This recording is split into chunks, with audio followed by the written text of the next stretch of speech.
Hadir, Bu. Tiara. Hadir, Bu. Oke. Clarissa. Hadir, Bu. Oke. Pito.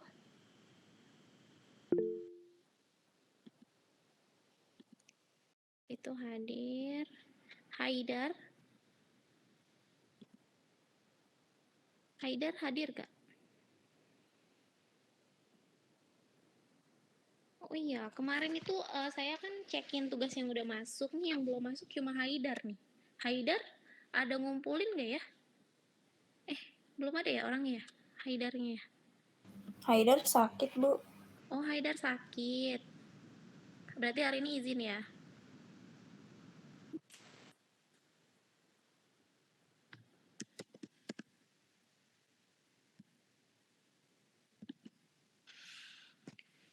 Minta tolong itu ya, tanyain ke Haidar, tugasnya udah dikumpul ke saya belum? Soalnya di email saya belum ada. Ya, Iya, Bu, nanti tanya. oke. Nashwa, Hadir, Bu. oke. Oh, Audi sudah hadir ya, Audi. Davi, Hadir, Bu. hadir. Nashwa Sabrina, Hadir, Bu. oke. Feliciana, Hadir, Bu. mana Feliciana? Oh, ini.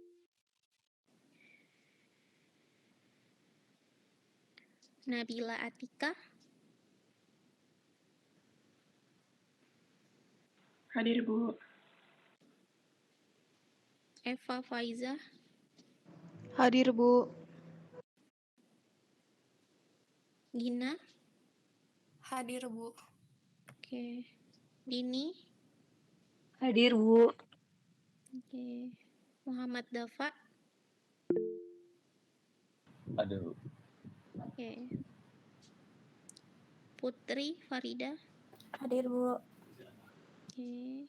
Elsha, Hadir, Bu. oke. Arik, Hadir, Bu. oke. Muhammad Dafa Aditya, Hadir, Bu. ya. Oke, terima kasih teman-teman yang sudah hadir. Tadi saya cuma titip pesan satu aja ya buat Haidar, minta tolong ditanyain, takutnya keselip atau mungkin dianya apa namanya gagal kirimnya, jadi nggak masuk ke saya ya. Oke, berarti saya sudah ngelihat kemarin tugasnya sekilas ya, belum saya ngeliatin satu-satu betul. Cuman kurang lebih teman-teman berarti udah bisa ya mengerjakan soal seperti itu ya kalau misal nanti dikasih berarti ya. Ada pertanyaan nggak terkait pertemuan sebelumnya? Jadi kalau misalnya di pertemuan akhir-akhir kita masih ada waktu, kita akan bahas soal-soal yang udah saya kasih gitu ya. Untuk hari ini kita akan masuk ke materi soal biaya overhead pabrik. Ini ada materi khusus ya buat biaya overhead pabrik. PPT-nya juga nanti akan saya share sekalian yang pekan lalu ya untuk hari ini. Jadi nanti setelah saya menjelaskan materi, saya mohon izin ya untuk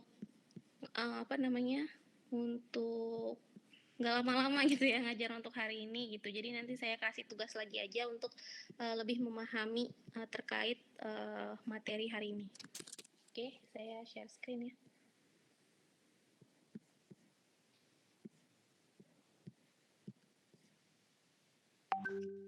Ya, sudah muncul?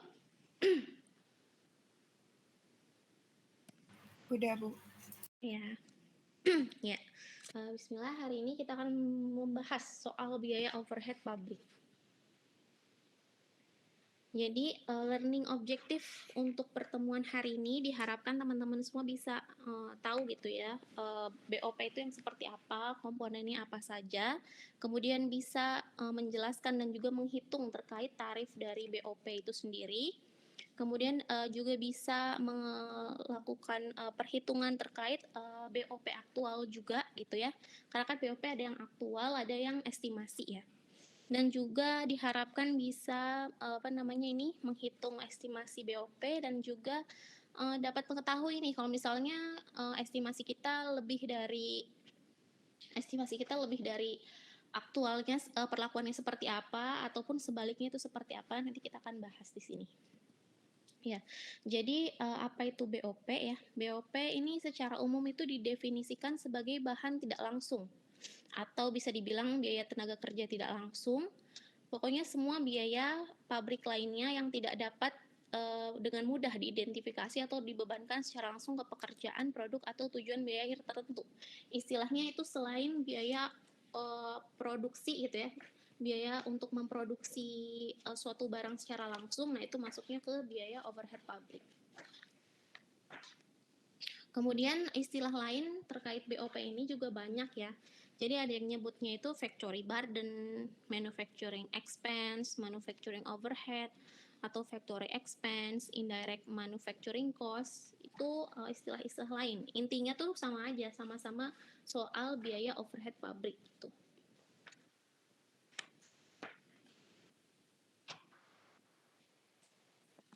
Nah, kemudian BOP ini secara umum itu dapat digolongkan menjadi 3 ya. Yang pertama itu menurut sifat. Nanti kita juga akan bahas nih menurut sifatnya seperti apa gitu ya. Kemudian menurut perilakunya dalam hubungan dengan perubahan volume kegiatan dan juga penggolongan BOP menurut hubungannya dengan departemen.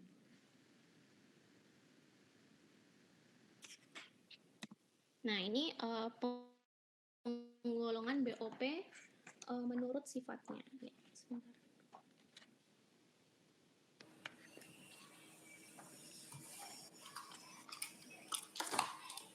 Oke, sebentar ya.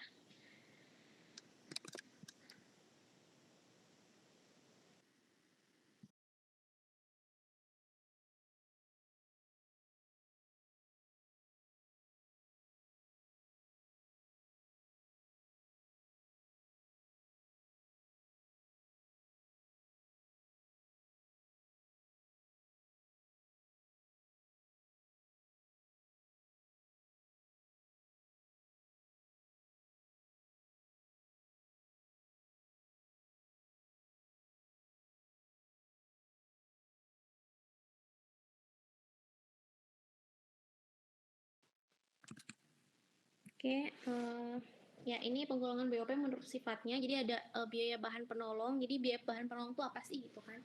Biaya bahan penolong itu biaya atau yang dikeluarkan gitu ya untuk bahan-bahan yang secara tidak langsung itu membantu pembuatan biaya produksi. Misalnya gitu ya, kalau misalnya kita membuat apa namanya baju gitu ya, baju penolongnya itu bisa ada renda-rendanya, itu bahan penolong gitu ya, atau mungkin pakai kancing atau payet, nah itu adalah biaya bahan penolong gitu kan. Kalau apa produk utamanya itu kan adalah pakaian gitu. Nah, penolong-penolongnya atau misal pemanis-pemanisnya itu masuk ke biaya bahan penolong, di mana itu berarti bagian dari BOP gitu. Kemudian kalau terkait biaya reparasi dan pemeliharaan langsung, ini erat kaitannya dengan apa namanya mesin gitu ya. Kalau misalnya suatu perusahaan manufaktur itu menggunakan mesin, kemudian ada reparasi atau misalnya servis tahunan atau bulanan gitu, itu masuknya juga ke BOP. Kemudian ada biaya tenaga kerja tidak langsung ya. Biaya tenaga kerja tidak langsung ini tenaga kerja pabrik yang upahnya itu enggak yang apa namanya orang-orangnya itu enggak mengerjakan di bagian produksi gitu secara langsung. Nah, itu juga masuknya ke BOP. Misalnya dari departemen selain departemen produksi, misalnya dari departemen apa namanya pembantu gitu ya, atau departemen pembangkit tenaga listrik, departemen gudang. Nah, itu masuk ke biaya tenaga kerja tidak langsung. Kemudian biaya yang timbul sebagai akibat penilaian terhadap aset tetap. Nah, ini juga biasanya itu terkait biaya depresiasi ya.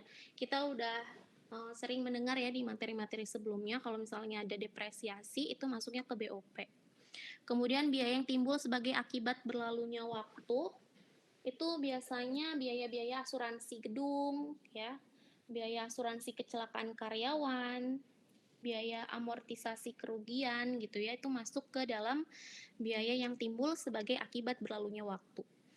Dan yang keenam adalah BOP lain yang secara langsung memerlukan pengeluaran uang tunai. Ya, maksudnya apa gitu ya? Kalau misalnya kita punya gudang, bayar listrik gitu, nah biaya listriknya itu adalah BOP gitu ya. Nah, kemudian ini penggolongan BOP menurut perilakunya dalam hubungannya dengan perubahan volume kegiatan. Nah, ini juga udah kita singgung ya terkait BOP tetap, BOP variabel, dan semi variabel. Kalau tetap gitu ya, berapapun produksi yang kita buat gitu ya, biaya yang dikeluarkan itu tetap gitu kan.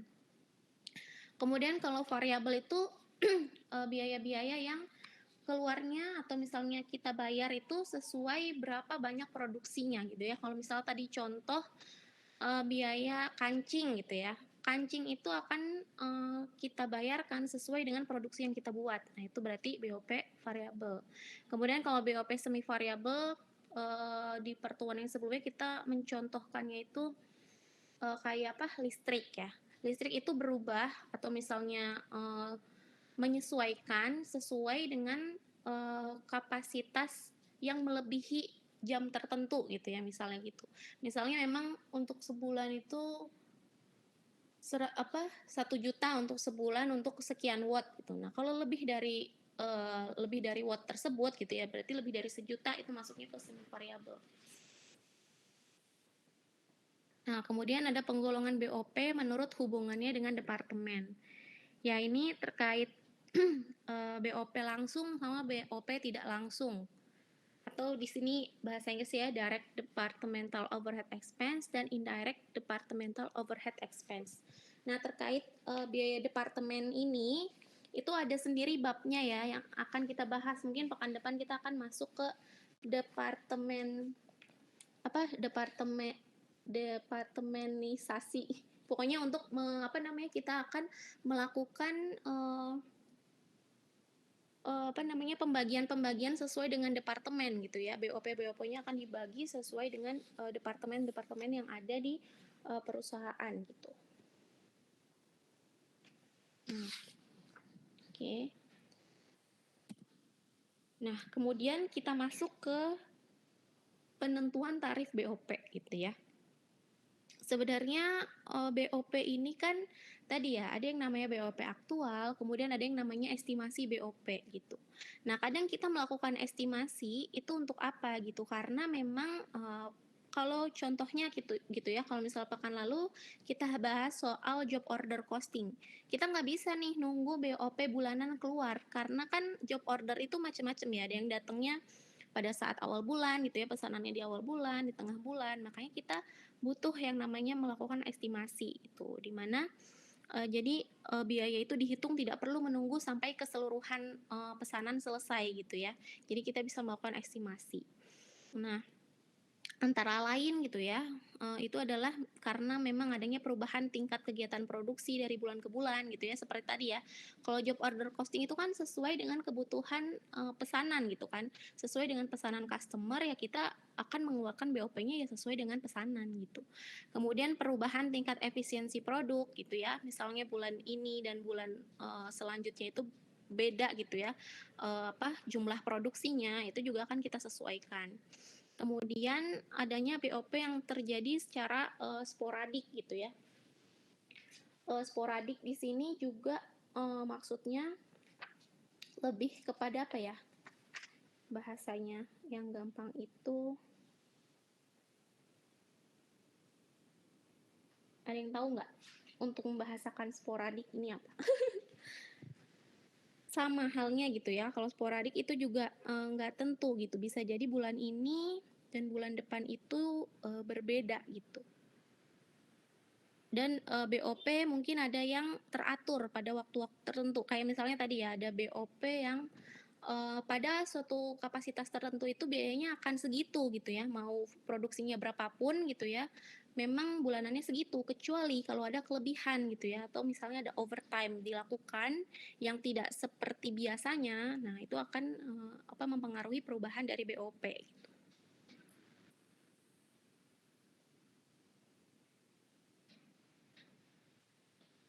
Oke, kemudian alasan pembebanan BOP yang lainnya itu ya untuk memenuhi kebutuhan manajemen akan informasi biaya produk ya. Ya, tentunya manajemen perlulah untuk memastikan gitu ya berapa biaya produksi dari suatu produk gitu sehingga kita bisa mengestimasi margin yang akan kita dapat dan juga mendapatkan harga jualnya berapa gitu kan. Jangan sampai perusahaan itu merugi gitu. Nah, kemudian ini ada langkah-langkah dalam menentukan tarif BOP ya. Biasanya yang pertama itu memang manajemen itu menyusun anggaran BOP gitu ya. Yang namanya ada budgeting atau anggaran gitu. Kemudian yang kedua, kita akan memilih dasar pembebanan BOP itu seperti apa gitu kan. Nanti kita juga akan bahas macam-macamnya. Ada yang sesuai dengan satuan produksi gitu ya, ada yang terkait jam kerja mesin dan lain sebagainya. Kemudian yang ketiga, menghitung tarif BOP gitu ya. Itu ada kaitannya dengan BOP estimasi BOP gitu ya atau predetermined BOP dan juga terkait BOP aktual. Nah, ini yang pertama ya, menyusun anggaran BOP. Dalam menyusun anggaran BOP, kita harus memperhatikan tingkat kegiatan atau kapasitas yang akan dipakai sebagai dasar penafsiran BOP. Nah, ini umumnya kalau kalian punya buku Mulyadi, di situ biasanya nyebutinnya itu 3 macam. Ada theoretical, expected actual, sama normal. Tapi kalau misalnya kalian punya bukunya Carter, di situ dia membagi lagi yang ada yang namanya practical capacity gitu. Ya, jadi apa sih theoretical capacity? Jadi secara teori gitu ya, kapasitas dari suatu mesin gitu, misal contohnya itu suatu mesin itu akan digunakan semaksimal mungkin. Itu secara teori ya, semaksimal mungkin dia bisa melakukan atau memproduksi, misalnya maksimalnya memproduksi 1000, ya 1000 itulah yang akan dia produksi dengan mesin tersebut gitu. Itu adalah theoretical capacity. Ya, dan kemudian hal tersebut itu asumsinya dikerjakan terus-menerus gitu ya, dan dalam jangka waktu tertentu gitu. Jadi memang asumsinya itu ya setiap bulannya segitu gitu. 1000 terus setiap bulan gitu. Kemudian ada juga yang namanya, tapi teoretikal ini kan itu secara teori ya, tapi secara praktiknya kita kan harus melihat gitu ya. Nggak mungkin kita akan memakai mesin secara terus-menerus, pasti mesin itu ada istirahatnya gitu. Jadi sehingga mesin itu mungkin tidak digunakan secara 100% penuh gitu. Makanya ada yang namanya practical capacity, di mana mesin itu mungkin ada tidak digunakan 100% full karena ada waktu-waktu istirahatnya. Kalau misalnya dipakai 100% full kan secara praktiknya mungkin mesin itu akan cepat rusak, akan panas gitu ya, atau bahkan mungkin terbakar dan lain sebagainya gitu kan. Nah, kemudian ada yang namanya expected actual capacity. Ini adalah kapasitas sesungguhnya yang diperkirakan akan dapat dicapai dalam tahun yang akan datang. Ya, jadi ini estimasi dari suatu mesin dapat menghasilkan berapa barang gitu ya. Diekspektasikannya misalnya kayaknya tahun ini kita cuma buat 10.000 deh. Jadi nggak full. Jadi misalnya kapasitasnya si mesin itu 20.000, tapi ekspektasi dari manajemen ini kayaknya kita tahun ini nggak nyampe segitu deh, misalnya buatnya cuma separuhnya aja. Nah, itu maksudnya masuk ke expected actual capacity. Kemudian ada juga yang namanya normal capacity, di mana kapasitas normal gitu ya adalah kemampuan perusahaan untuk memproduksi dan menjual produknya dalam jangka panjang gitu ya. Jadi memang normal capacity ini ya dilakukan ya secara normal aja gitu, maksudnya enggak secara terus-menerus, kemudian juga enggak direncanakan sama manajemen gitu kan, ya sesuai dengan batas aman gitu ya, batas aman dari mesin tersebut digunakan. Nah, sehingga di sini kita bisa melihat contohnya gitu ya. Ini contohnya di sini. Di mana di sini ada normal capacity, expected, sama praktikal sama teoretikal ya. Nih kan di sini teoretikal ya 100% dipakai ya. Kalau misalnya mesin itu bisa dipakai selama 10.000 jam, yaitu akan digunakan full 10.000 jam terus-menerus. Tapi itu kan secara teori ya, secara praktiknya itu nggak full gitu kan. Misalnya di sini dicontohkan 85%-nya terpakainya. Kemudian di sini juga terkait expected actual, ya mungkin manajemen merencanakannya ya 80% aja dibikinnya gitu kan. Dan yang terakhir ini ada normal capacity, secara normalnya gitu ya, memang penggunaan di perusahaan ya memang sebenarnya cuma pakai 75% gitu. Nah ini misalnya contohnya gitu ya, contoh yang diberikan gitu, perbedaan antara theoretical, practical, expected actual capacity, dan juga normal capacity. Nah di sini juga ya dilihat budgetednya atau anggarannya itu ada yang fix, ada yang variable ya. Ya memang secara umum yang biasa digunakan ya fix sama variable. Kalau semi variable itu kadang kalau semi variable pun gitu ya dalam praktiknya biasanya langsung dimasukin ke variable gitu kan. Ya gitu. Terus kemudian di sini ada hingga akhirnya perusahaan ini dapat menghitung gitu ya factory overhead rate per machine hour-nya itu berapa. Ya. Dari kapasitas atau dasar kapasitas yang sekiranya manajemen pilih gitu, mau pakai yang normal kah atau expected kah atau praktikal kah atau theoretical. Nah, kemudian terkait dasar pembebanan BOP ini tadi kan yang ada 5 macam ya. Nah, yang pertama ini jika BOP ini dibebankan pada satuan produk. Nah, ini rumusnya. Jadi taksiran BOP per taksiran jumlah satuan produk yang dihasilkan sama dengan tarif BOP per satuan. Nah ini contohnya ya, jika overhead pabrik diestimasikan sebesar $300.000 dan perusahaan bermaksud memproduksi 250.000 unit selama periode mendatang. Jika pesanan yang terselesaikan 1.000 unit, berapa biaya overheadnya? Ya, jadi untuk estimasi kalau per unit ini berarti ya estimasi overhead 300.000 dibagi dengan estimasi unitnya berapa ya, 250.000, sehingga kita dapat nih tarifnya itu $1,2 per unit. Nah, jadi kalau misalnya untuk 1.000 unit yaitu adalah $1,2 tinggal dikali 1.000, jadi dapatnya $1.200 per unit. Gitu ya. Kemudian kalau misalnya kita mau membebankan BOP-nya pakai biaya bahan baku gitu ya. Kalau pakai biaya bahan baku, rumusnya jadinya seperti ini ya. Taksiran BOP per taksiran BBB gitu ya, biaya bahan baku dikali 100%. Di mana persenan ini adalah BOP dari bahan baku yang dipakai ya. Ini kita ada contohnya juga ya untuk dapat lebih memahami gitu kan. Ini mirip ya contohnya sama yang sebelumnya.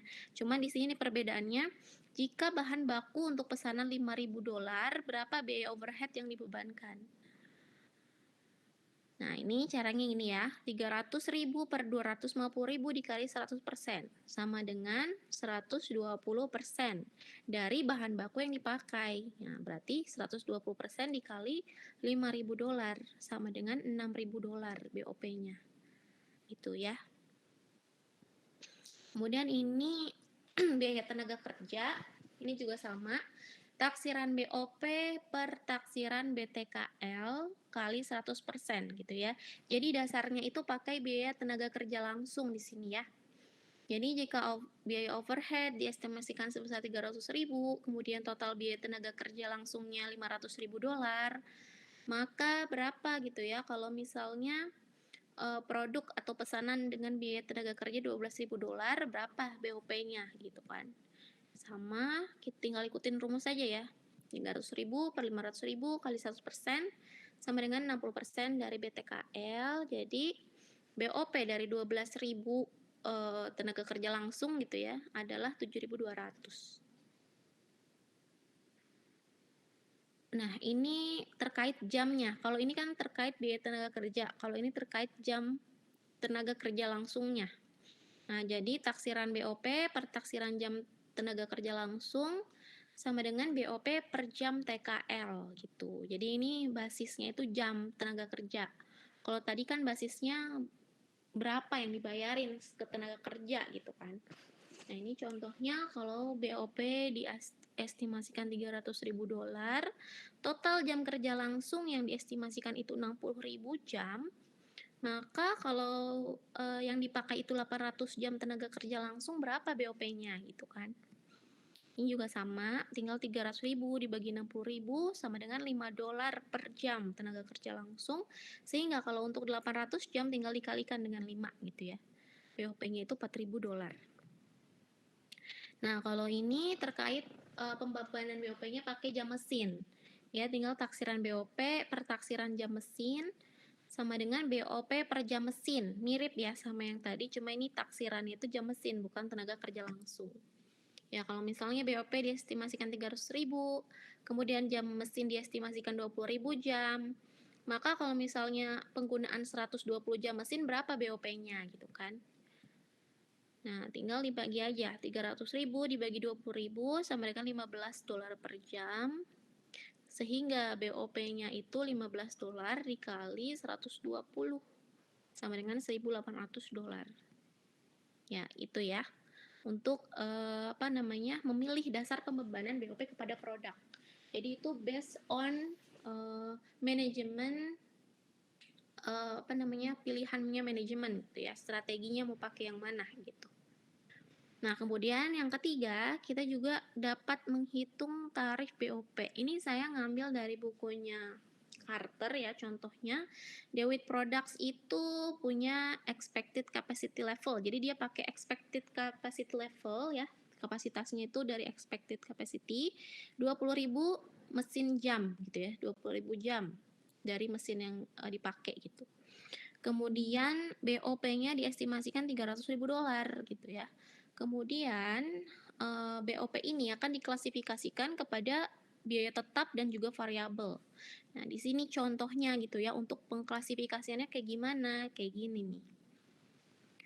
Kita lihat supervisor, gajinya ya fix gitu kan. Kalau misalnya indirect labor, ya terbagi menjadi 2. Ini sesuai dengan aktualnya berapa ya, yang masuk ke variabelnya. Variabel ini yang sesuai dengan produknya berapa gitu kan. Ada yang fix, ada yang variabel. Kemudian di sini ada overtime. Kalau overtime otomatis variabel dong ya, karena dia kan nggak selalu ada overtime kan. Sesuai dengan produksi yang dilakukan, maka mungkin akan ada overtime. Kemudian factory supplies juga kan variabel ya. Kemudian ada repairs and maintenance. Ada yang tetap, ada juga yang sesuai dengan variabel gitu ya. Kalau misalnya tadi ya repairs maintenance itu memang ada yang tiap bulan gitu kan dilakukan gitu. Tapi ada juga kasus atau special case gitu ya, kasus khusus kalau misalnya memang ada insiden kerusakan karena mesinnya dipakai terus-menerus nih, rusak, harus diservis. Nah, itu bisa juga masuk ke variabel gitu kan. Kemudian electric power gitu ya, ada yang tetap ya, tetap per bulannya memang segitu gitu ya. Ibaratnya kalau kita pakai rumah gitu ya, kita nggak pakai listrik, kita pasti akan bayar biaya itunya ya, biaya dasarnya gitu ya, berapa gitu. Nah, selebihnya kalau misalnya lebih dari penggunaan itu masuknya ke variabel kayak gitu. Kemudian ada biaya fuel atau biaya bensin gitu ya, berapa, ada juga fixnya, ada variabelnya berapa. Nah, ini dasar-dasar ini akan kalian ketahui kalau misalnya mengerjakan soal itu nanti akan dikasih tahu gitu ya. Berapa persennya gitu. Mungkin nanti water itu 50% fix, 50%-nya variabel. Nah, totalnya itu kan 1.000, berarti masing-masingnya 500 kayak gitu. Kemudian kalau depreciation itu pasti fix gitu kan. Setiap bulan udah jelas gitu ya berapa depresiasinya. Sama halnya dengan pajak ya, pajak dan juga asuransi. Karena asuransi kan udah sesuai sama polis gitu ya, tiap bulan berapa itulah yang dibayarkan gitu. Nah, kemudian ini juga saya ngambil dari bukunya Carter ya, contoh untuk ini melihat factory overhead rate gitu ya. After the activity level and the overhead costs have been estimated ya, setelah diestimasikan, maka kita bisa dapat nih tarif overheadnya gitu ya, kita bisa menghitung ya, diasumsikan gitu ya, machine hour base Ya, kita pakai basisnya itu jam mesin gitu ya. Dan mesin yang akan dipakai gitu ya pada masa yang akan datang atau yang diekspektasikan itu adalah 20.000 ya. 20.000 jam yang akan dipakai oleh DeWitt Products gitu. Maka BOP-nya berapa? Ini sama yang tadi kita bahas ya. Estimated factory overhead per estimated machine hour gitu. 300.000 per 20.000 kita dapat nih tarifnya $15 per machine hour. Kemudian this rate is used to charge factory overhead to jobs, product, or work performed. Jadi masing-masing BOP ini ya, BOP ini kan ada yang masuk ke produksi gitu ya, ada yang masuk ke WIP ya. Kalau misalnya kalian lihat PPT yang pekan-pekan lalu gitu kan, BOP itu ada yang langsung masuk ke WIP gitu ya, ada yang masuk ke indirect dulu, masuk ke BOP dulu gitu. The machine hours actually used will determine the amount of factory overhead chargeable to each job, product, or department.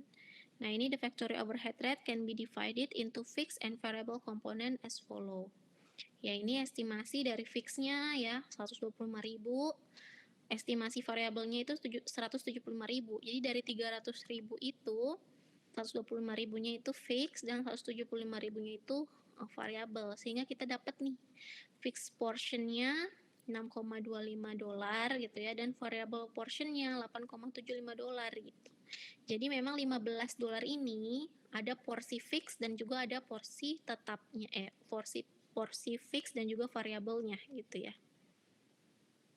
Gitu. Kemudian setelah kita mengestimasi, kadang kita juga akan mengetahui gitu ya BOP aktual di akhir bulan kan kita taunya. Nah, tapi pada saat kita estimasi, kita langsung membuat jurnal kan untuk apa namanya? Untuk biaya produksinya gitu kan, kita langsung buat jurnal pas kita estimasi gitu. Kalau misalnya kita ada pesanan, kita udah mengestimasikan nih BOP-nya kan $15 tadi ya per produk. Pesanannya ada 50 gitu ya, tinggal 50 kali $15. Nah, 50 kali $15 ini kan kita langsung jurnal ya. Kita di pekan lalu biasanya kita langsung jurnal. Nah, jurnalnya ini seperti ini gitu ya. Ini contohnya, tadi ya $15 per jam mesin. Kemudian sebenarnya perusahaan itu menggunakannya 18.900 jam mesin. Dan BOP aktual itu 292.000. Ini diketahui pada akhir bulan. Tapi kita itu sudah membebankan atau sudah mengestimasi yang tadi ya 18.900 dikali $15 sebesar 283.500. Nah, pada saat kita melakukan estimasi atau membebankan BOP-nya, ini adalah jurnalnya ya. Work in process 283.500, kreditnya applied factory overhead senilai 283.500. Ya, sesuai dengan yang kita bebankan di sini. Gitu kan. Kemudian pada pada akhir tahun ya kita biasanya memindahkan ya applied factory overhead itu ke factory overhead control. Jadi jurnalnya kayak gini. Ini juga sebenarnya udah dipraktekin ya di pekan lalu. Nah, di mana di sini nanti kan di bagian factory overhead controlnya tadi ya di debit ini di akhir bulan masuknya ya 292.000. Nah, ini di akhir tahun kita melakukan reclass gitu ya dari applied masuk ke control di sini. Sehingga berarti kalau seperti ini jatuhnya kita itu actualnya itu lebih besar daripada estimasi yang kita buat. Makanya nanti selisihnya itu akan masih ada di sini ya. Masih ada di debit. Kayak gitu. Sebaliknya gitu ya, kalau misalnya kita estimasinya lebih besar daripada aktual, maka nanti saldonya kan nanti ada di kredit di sini. Di mana berarti itu mengurangi HPP yang menambah untung kita gitu ya. Kalau misalnya kita kelebihan estimasi di sini. Karena actualnya lebih rendah dari estimasi gitu. Nah, ini kalau misal terjadi tadi ya over or under applied amount gitu ya, entah itu kelebihan atau kekurangan dari estimasi yang kita udah buat gitu ya, kita akan ngejurnalnya seperti ini gitu. Di akhir bulan ngejurnalnya itu entah itu masuk ke income summary atau masuknya ke cost of goods sold. maaf ya saya batuk-batuk. Izin ke kamar mandi sebentar.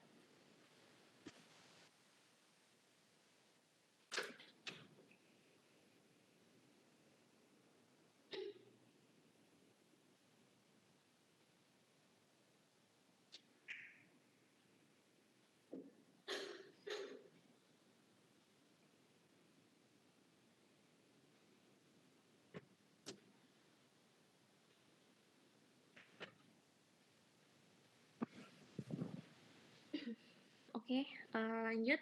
Nah ya, jadi ini jurnalnya ya. Pada saat ini kasusnya tadi kan, kasusnya itu kita kelebihan di actual ya. Nah kayak gini, berarti factory overhead controlnya kita kredit, debitnya income summary. atau bisa juga kita langsung jurnal ke COGS. Debit COGS, kreditnya factory overhead control. Dimana berarti ini kan menambah secara gak langsung gitu ya, mengurangi keuntungan kita, jadi menambah beban kita gitu kan, kayak gitu ya. Nah di sini ini contoh income statementnya. Jadi sini ada under applied factory overhead 4.500. Seperti ini ya. Oke, ini ini terkait COGS statementnya juga ya. Di sini ada nih applied factory overhead-nya di sini. Kemudian di sini ya, plus under applied factory overhead ya. Yang tadi kita kurang masuk berarti ke sini. Gitu. Sehingga kita dapat deh COGS adjusted atau penyesuaian COGS karena tadi kan ada under applied ya. Dapat COGS setelah disesuaikan karena adanya under applied dari BOP dapat menambah gitu ya, nambah yang tadinya cuma 1.190.000 jadi 1.202.000 ya. Berarti ini juga mengurangi income kita gitu, pada akhirnya itu akan mengurangi. Tapi kalau sebaliknya gitu ya, ada over applied, maka itu ujung-ujungnya di sini akan menambah operating income kita gitu.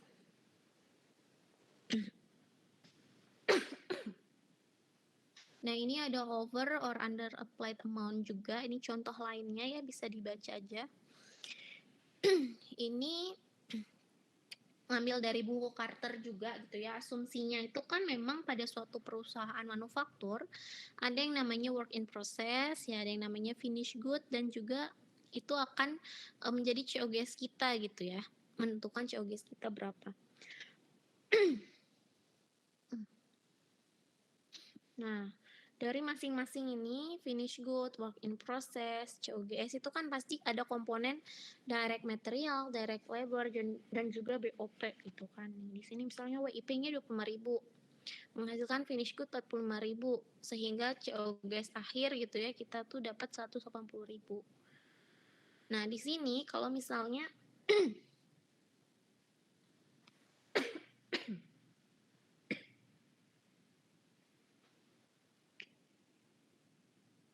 Nah, kalau misalnya kita lihat di sini ya, kita pindahin nih dari work in process, finish good, COGS-nya pindah ke sini. Terus kita mau lihat year end balance-nya ya. Year end balance-nya kita pindahin ke sini. Nah, kita bisa ngeliat nih dari total biaya yang ada, kita bisa menentukan ini berapa persen. Berapa persen yang di WIP-nya ada berapa persen gitu ya dari total, finish good-nya berapa persen, dan COGS di sini ada berapa persen gitu. Kita bisa menentukan persennya. Jadi kalau di total 100%-nya itu 250.000. Nah, kalau WIP-nya berarti 10% dari total. Kalau finish good-nya 18% dari total, dan juga COGS-nya 72% dari total. Nah, kalau terjadi under applied gitu ya, sebesar $4.000, maka jurnal yang akan kita buat ini kita bisa mengklasifikasikan ke WIP, finish good, sama COGS masing-masing sesuai dengan presentase yang ada di sini ya. Tuh, jadi 10% dari 4.000 itu sebenarnya masuk ke WIP, finish good-nya 18% masuk ke finish good gitu ya, 720, kemudian 72%-nya masuk ke COGS. Jadi kita dapat jurnalnya itu seperti ini. ya, untuk mengklasifikasikan. Jadi kalau misalnya ada over applied atau under applied itu memang yang namanya BOP kan nggak semuanya masuk ke COGS, kan ada juga yang masuk ke WIP gitu kan. Ada yang BOP-nya berhubungan dengan finish good gitu. Seperti itu.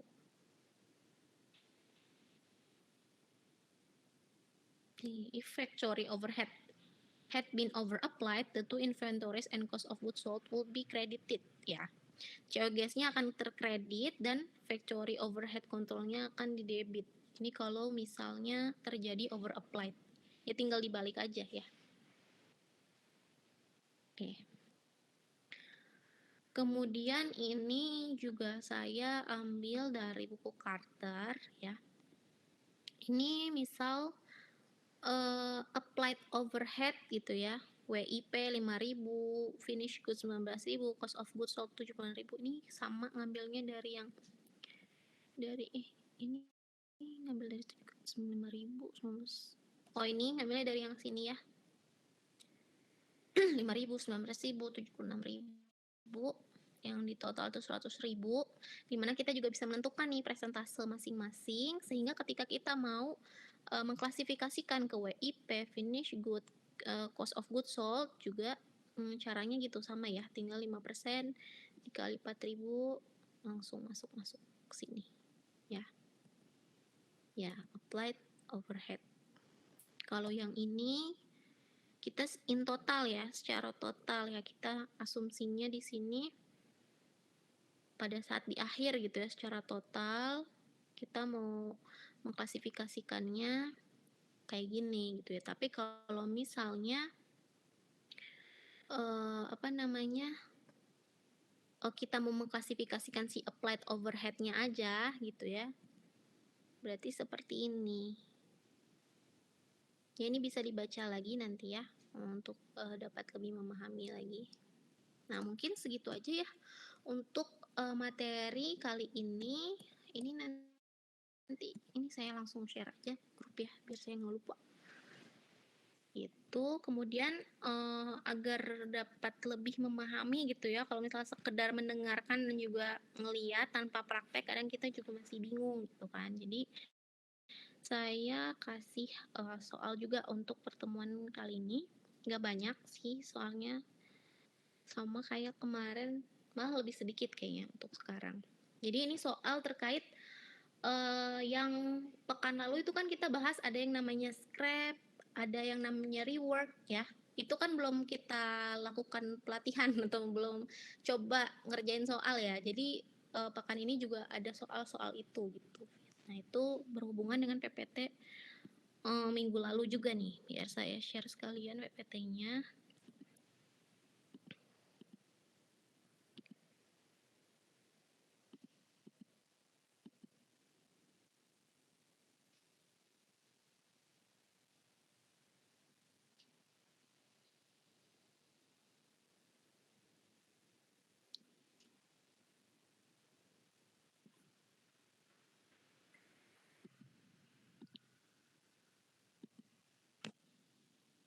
Ini AKT 3D.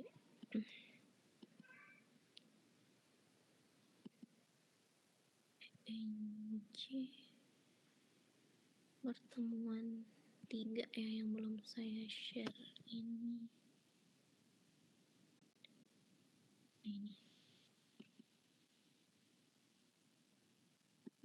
Nah, ini PPT untuk pertemuan 3 dan juga pertemuan yang sekarang. Pertemuan sekarang sebentar. Mana ini?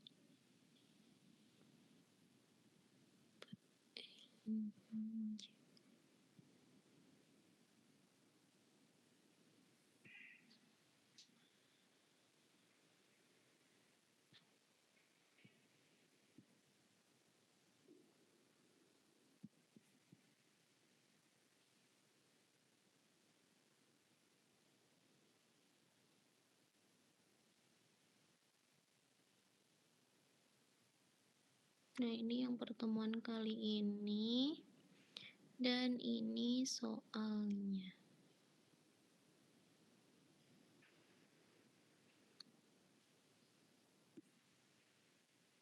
Soal-soalnya juga saya biasanya ngambil dari Carter juga sih. Karena kalau soal di Carter tuh lebih kayak jelas gitu ya, ini subtemanya apa, jadi saya ngambilnya dari situ. Kalau yang punya buku versi Indonesianya juga bisa sambil dilihat, soalnya sama, cuma beda ini Inggris, yang di buku yang Salemba 4 itu Indonesia. Ya itu soalnya ya. Kemudian sama ya deadline-nya Rabu malam, masih sama, tulis tangan juga. Kali ini dikirim ke email yang PNG aja deh, karena kemarin kalau dikirim kedua email ada yang cuma ngirim di salah satu doang ya, jadi saya meriksanya harus kedua email gitu ya, satu email aja cukup.